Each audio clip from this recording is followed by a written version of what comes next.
Amis de la connaissance et du savoir, bonjour. Bonjour. Amis de la science et du savoir, bonjour. Bonjour. Monsieur l'abbé l'a dit, quand on vient à des circonstances pareilles, on doit soit sortir avec un mot nouveau, soit avec une idée nouvelle. Quand vous sortirez d'ici, ayez fait un mot nouveau, soit un mot nouveau, soit une idée nouvelle. On se comprend, non? Oui. Évidemment, on a fractionné les thèmes. Moi, j'ai pris les tout dans l'ensemble. Nous aurons à tirer les leçons du part et d'autre.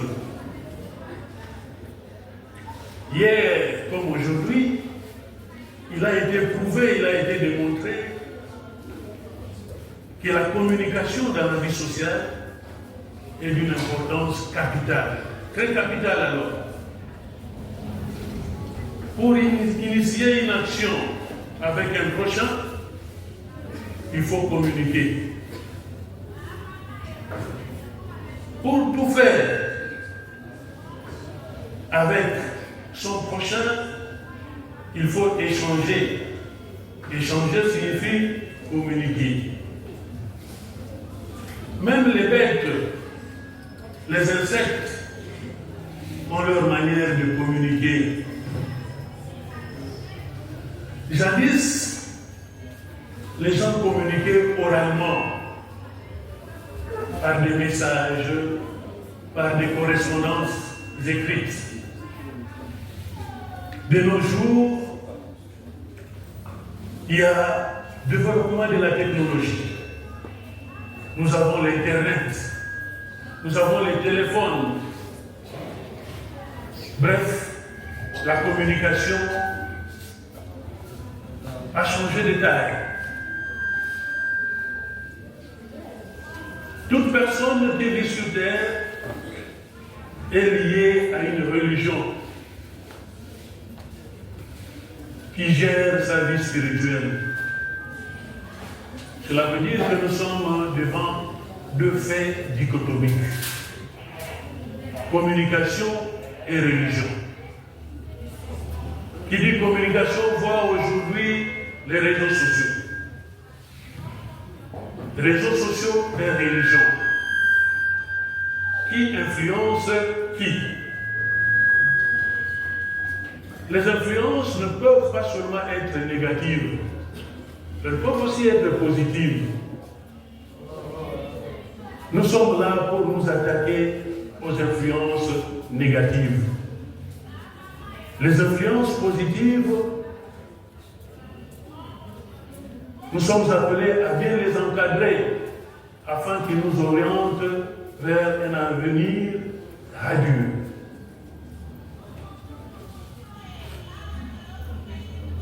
Nous entrons maintenant dans la matière proprement dite. Après ce préambule, nous avons pensé retenir comme thème la cohérence chrétienne face à l'influence des réseaux sociaux chez les jeunes. Que signifie cohérence? La cohérence, c'est un rapprochement accentué. On parlerait même de la perfection. Mais toujours est-il que nous disons, nul n'est parfait. Nous tendons vers la perfection. Raison pour laquelle il est plus utile de parler de la cohérence. Est-ce que nous sommes vraiment attachés à notre religion? Une génération connectée, mais intérieurement fragmentée. Chers jeunes, nous vivons une époque inédite dans l'histoire de l'humanité. Jamais une génération n'a été autant connectée. Et pourtant, jamais une génération n'a été autant exposée à la confusion intérieure. Aujourd'hui, en quelques minutes, peux toucher le monde entier. En quelques minutes, tu peux publier une pensée. En quelques minutes, tu peux influencer des centaines de personnes ou détruire la propre dignité sans s'en rendre compte. Le téléphone est devenu une extension de nous-mêmes. Mais la vraie question demeure, qui contrôle qui? Quand nous avons le téléphone en main, quand nous dormons à côté de notre téléphone, quand nous l'amenons même à la toilette aux installations sanitaires, nous devons nous poser la question, qui contrôle qui? Est-ce toi qui utilises le téléphone? Ou c'est le téléphone que tu utilises qui te contrôle? Ou sont-ce les réseaux sociaux qui façonnent ta manière de penser, de parler et même de croire? La parole de Dieu nous interpelle déjà. Ne vous conformez pas au siècle présent, mais soyez transformés par le renouvellement de l'intelligence. Romains 12, 2. Qu'est-ce que le silence dit? Contrairement à ce que l'on pense, souvent, le danger des réseaux sociaux n'est pas toujours visible. Il est progressif, presque invisible. Ce que les réseaux sociaux provoquent en nous, nous ne pouvons pas le palper. Nous ne pouvons pas les sentir, nous ne pouvons pas le voir. Le cerveau en mutation. Des études en neurosciences montrent que l'usage fréquent des réseaux sociaux modifie la manière dont les jeunes réagissent aux interactions sociales. Les adolescents qui consultent très régulièrement ces plateformes deviennent plus sensibles au jugement des autres, développent une dépendance au regard extérieur. Cela signifie concrètement, tu peux commencer à vivre juste pour plaire. Tu peux commencer à dépendre des commentaires. Ton identité peut devenir fragile à cause des réseaux sociaux. Or, la Bible nous dit, cherchais-je la faveur des hommes ou celle de Dieu? Galates 1, 10. Le piège de la récompense des réseaux sociaux. Les réseaux sociaux fonctionnent comme des systèmes de récompense. Chaque notification, chaque like active les circuits de la dopamine, la même substance liée au plaisir et à certaines formes d'addiction. Les spécialistes expliquent que ces mécanismes peuvent rendre l'usage des réseaux sociaux difficile à contrôler, avec une sensation de manque lorsque on s'en éloigne. Avec comme résultat, tu peux être là, d'entrée de jeu, tu ouvres ton téléphone sans raison. Tu navigues sans arrêt. Tu perds du temps sans... Tout est permis, mais je ne me lâcherai pas à servir par quoi que ce soit. 1 Corinthiens 6, 12. Une attention fragmentée. Les recherches ont démontré que les gros utilisateurs des réseaux sociaux peuvent avoir une baisse de concentration, une baisse de mémoire et de capacité de lecture. Partout dans le monde, il a toujours été dit, si vous voulez insulter un Congolais, il faut l'écrire dans un document, dans un livre. Il pourra naître et mourir, il ne verra jamais cette insulte. Pourquoi? Parce que nous n'aimons pas lire. À cause des réseaux sociaux, nos mémoires deviennent limitées. Nos mémoires deviennent très courtes. Pourquoi? Parce que le cerveau s'habitue à des contenus courts, des images rapides, des émotions instantanées, et devient incapable de rester profond. Or, la vie spirituelle demande exactement l'inverse. La méditation, le silence, la profondeur. Le danger spirituel. Le vrai problème n'est pas technologique, il est spirituel. Aujourd'hui, beaucoup de jeunes vivent une contradiction intérieure. Chrétiens à l'église, mais autres personnes sur Internet. À l'église, on les voit lecteurs, acolytes,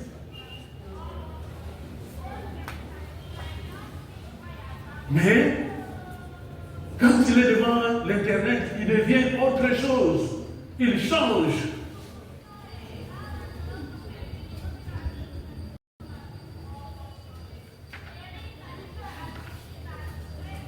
Le masque numérique. Quelle est la conséquence? Les réseaux sociaux viennent nous masquer, nous couvrir. Sur les réseaux, tu peux créer une fausse image. C'est ce que nous faisons actuellement. Tu peux montrer une vie qui n'est pas la tienne. Tu vois une voiture, une belle voiture qui traîne devant la paroisse. Tu vas te mettre là, tu prends une photo et tu expédies, je ne sais pas, à ta tante qui est au village. Attention, elle risquera de se retourner contre toi.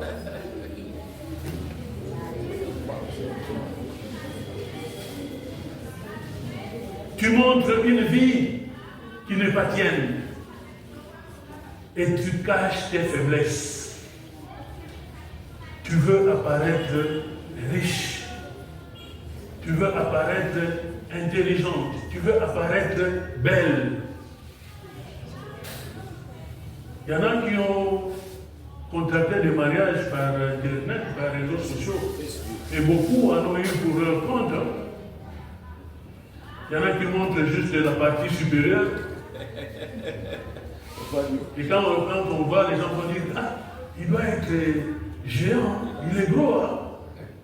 Et quand vous vous trouverez en face, vous allez trouver un bout d'homme comme ça.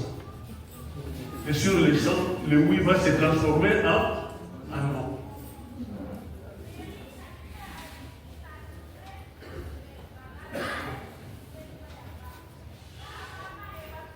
On montre ce que l'on n'est pas. Mais Dieu ne regarde pas ton profil. Dieu ne regarde pas ce que tu montres dans les réseaux sociaux. Il regarde ton cœur. L'homme regarde ce qui frappe les yeux. Mais l'Éternel regarde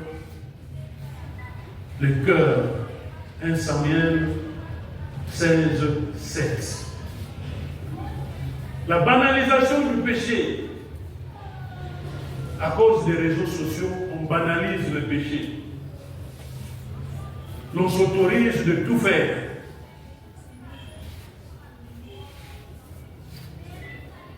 À force de voir certaines choses, à l'instar l'immoralité, la vulgarité, les mensonges, l'orgueil. Tous ces défauts deviennent normaux. On transforme les péchés en bien. Le danger n'est pas de tomber une fois. Le danger est de ne plus sentir que c'est une chute. Malheur à ceux qui appellent le mal par bien. La perte de l'identité chrétienne. Quand tu passes plus de temps à consommer des contenus qu'à nourrir ta foi, ton identité change progressivement. Ici, nous le remarquons même à l'église. Pendant que le prêtre prêche, il y en a qui sont au téléphone. Ça change progressivement votre identité.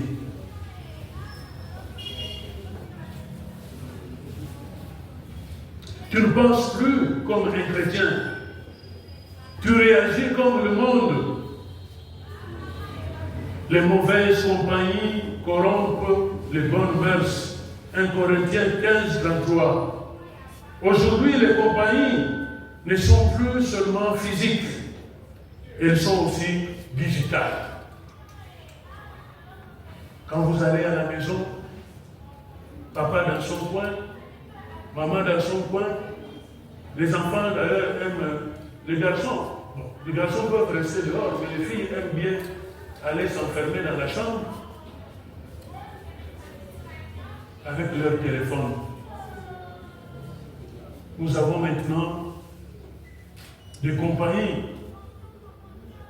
digitales. C'est grave. On peut rester toute une journée, on n'a parlé avec personne. On est resté en chambre seulement avec son téléphone. La cohérence chrétienne, chers jeunes. Dieu ne nous appelle pas à être parfaits, mais à être cohérents. Être le même partout. La cohérence, c'est être la même personne en public et en privé.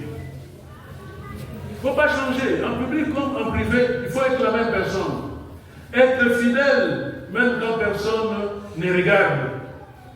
Vivre sa foi aussi en ligne. Que votre oui soit oui, que votre non soit non. Matthieu 5, 37.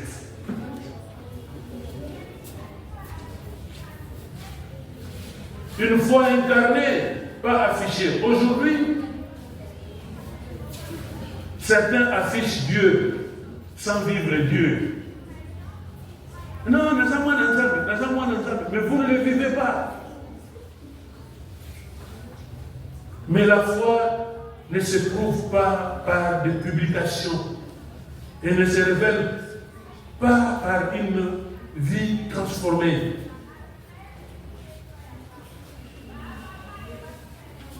Quand je vois certains choristes, pendant qu'ils chantent, l'exemple d'un chant comme ça, Kembo, Kembo,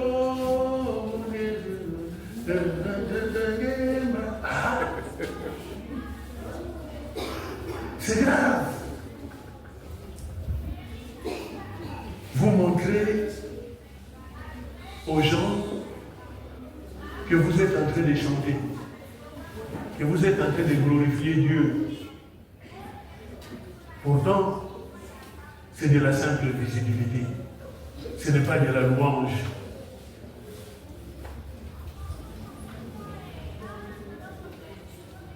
Être lumière même sur Internet. Comment être lumière même sur Internet? Y a-t-il des gens qui ont déjà eu le temps d'échanger, de partager la parole de Dieu par Internet? On peut juste le compter. Pourtant, ce sont des vertus que nous pouvons rechercher. Comment vivre une vie chrétienne cohérente à l'ère digitale. Il y a des résolutions. D'abord, développer la discipline personnelle. Fixer des limites de temps. Vous pouvez vous dire que si je dois utiliser mon téléphone pour lire mes messages, je ne peux pas dépasser 30 minutes ou une heure. Fixer des limites de temps. Éviter certains contenus. Dites-vous que je ne peux pas accéder à telle information ou telle autre. C'est comme à la télé. Il y a des gens qui n'aiment suivre que les informations. D'autres les théâtres, d'autres les prédications, d'autres les matchs. Vous devez apprendre à vous fixer des objectifs. Ne pas accéder à n'importe quoi. Et par là, vous apprendrez à dire non. Vous apprendrez à dire oui, si c'est nécessaire. La discipline, c'est une force spirituelle. Exerce-toi à la piété. 1 Timothée 4, 7.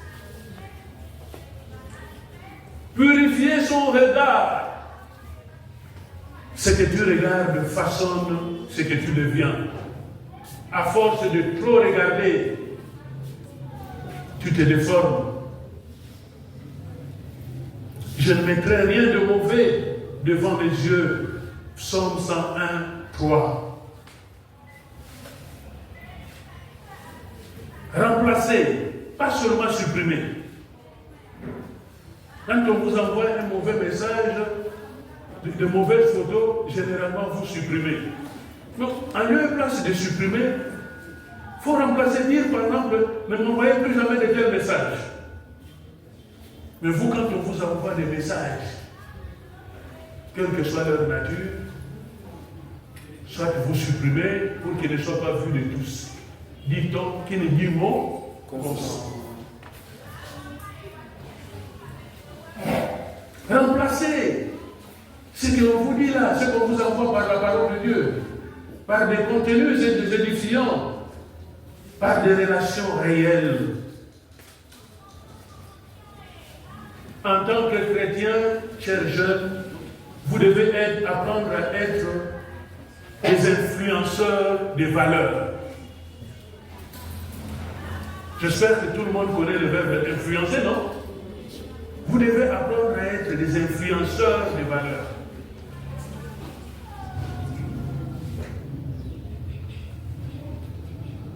Que chacun de vous se pose la question.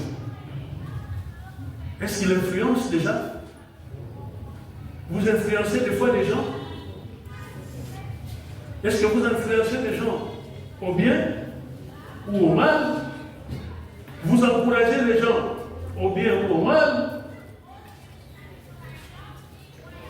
Que tout ce que vous faites soit fait pour la gloire de Dieu. 1 Corinthiens 10, 31. Conclusion. Un choix personnel et décisif. Chers jeunes, les réseaux sociaux ne sont pas l'ennemi. Mais ils peuvent devenir un piège si tu ne maîtrises pas ton usage. La science montre qu'ils influencent ton cerveau, qu'ils influencent ton attention, qu'ils influencent ton comportement, qu'ils influencent toute ta vie. La foi montre qu'ils peuvent influencer ton cœur. Ils peuvent influencer ton âme. Ils peuvent influencer ta relation avec Dieu. Mais au final, le choix reste entre tes mains. J'ai mis devant toi la vie et la mort. Choisis la vie. Deutéronome 30, 19. Chute. Impact final. Tu peux être populaire et vide ou discret, mais rempli de Dieu. Tu peux avoir beaucoup d'abonnés ou une vie qui plaît à Dieu. Mais une chose est certaine, c'est que tu es dans le secret finira toujours par apparaître. Alors, sois cohérent. Alors, mène une bonne vie. Sois cohérent même en ligne, même seul, même quand personne ne te regarde. Je vous remercie.